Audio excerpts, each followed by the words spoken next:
How do I make good decisions?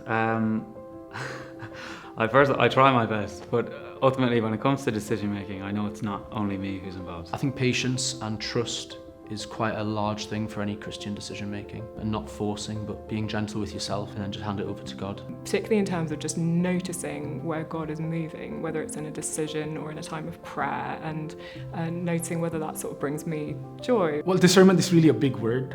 When you go to a shop, when you're trying to pick out the pants or the type of clothes you want to buy, that's decision. You don't need to discern in that way. The first step I think about discernment is, what are your deepest questions?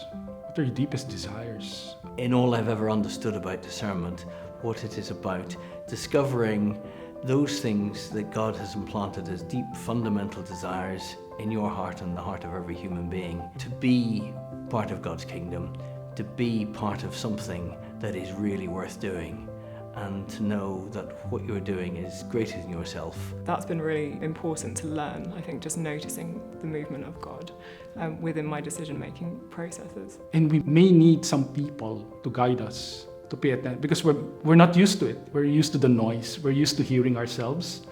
We might not be used to hearing God's voice. Ignatius kind of recommends weighing up pros and cons, the kind of data of a given situation. So there's this real sense of being very logical and sort of practical, I think, well, what genuinely would be of the good. If there's any outcome or result of discernment, would be this: it's taking the next step. What would be the next step? It may be little, but it really counts a lot.